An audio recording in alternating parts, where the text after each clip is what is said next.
You need to avoid the clouds at all costs, and I'll explain why later in the video.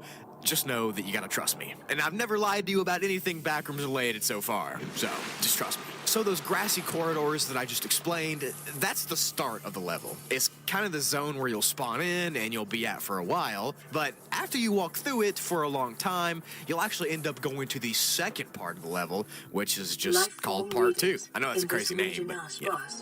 The Aurora's radioactive fallout will have devastating effects on the So part 2 of the level is a more enclosed space with less windows and less sunlight. This is the only part of the level that's considered really dangerous because it gives wanderers feelings of paranoia and uneasiness, and in some cases, dread. It's unknown exactly why it happens, but it's probably got something to do with there being no light and the hallways being claustrophobic and not open, and I don't know, maybe being stuck inside the back rooms forever. That might also cause you to have dread. Anyways, it doesn't matter what you're feeling in this portion of the level because the odds are you're still safe, which is nice. Around the floor on this section are random jagged rocks that are below the flowers, so don't step on those as well.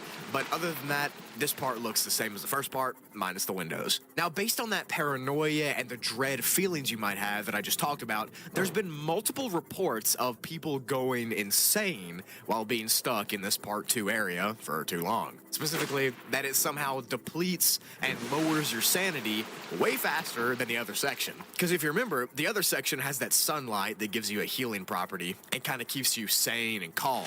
Well, this section doesn't. In order to counteract this effect, you just need to drink a bunch of almond water before you come here, and that should work, hopefully. But even if you drink almond water and aren't the type to go crazy, these darker areas will make you paranoid, and they probably will make you feel like something is right outside of the light and about to attack you. Who knows if there's something there? I hope there's not, but there might be. Now, after this first and then second part, there's a very rare and unexplored third part of the level that can also be dangerous if you don't explore it properly.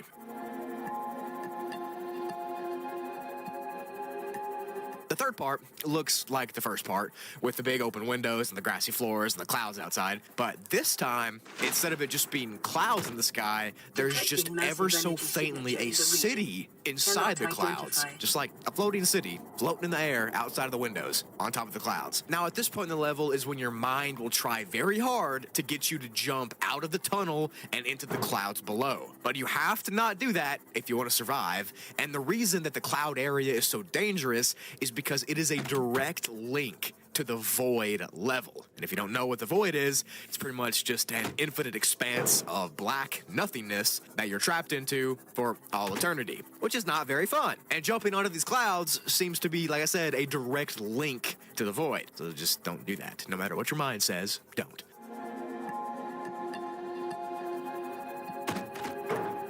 The last part of the level is the fourth part, of course, and it's also where the exit is. Eventually, these grass halls will slowly start to transform into an area that's similar to an old abandoned mall. And when this happens, you'll know that you've successfully escaped and made it out to tell the tale. Now, this mall area isn't listed as an exit or a different level, so it's unknown if it's an actual level or if it's part of this level, level 931, but you can no-clip through a wall to be sent out of this level to another one, so I guess it is an exit. But this mall area just looks like your typical abandoned mall that no one's been to for a while. It's very liminal, it's very cold and damp. You get the feeling. But besides a very small portion of this level, most of it is a beautiful, serene, safe, and just glorious looking level, and it's a real paradise if you're looking for a semi-infinite sunny hallway to lay down in the grass forever on. Now, if you're not looking for that, well, there's like a billion other backrooms levels that you could choose from. But this one's definitely pretty cool.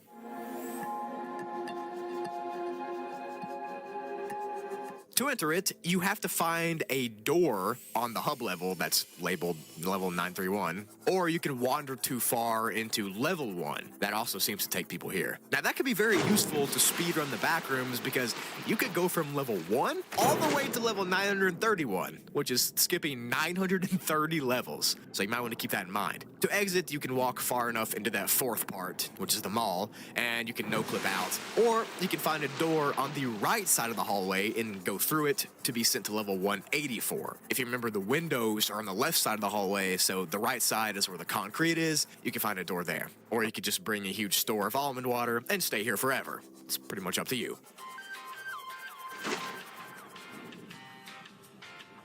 So Backrooms level 588 is, of course, classified as a Class 0 difficulty, and is safe and secure with no entities. The level itself manifests as a massive pink sprawl of land and structures and light. The sky is always a pinkish violet color, and the sun is always at a sunset positioning, which kind of gives the entire level a relaxing kind of vibe.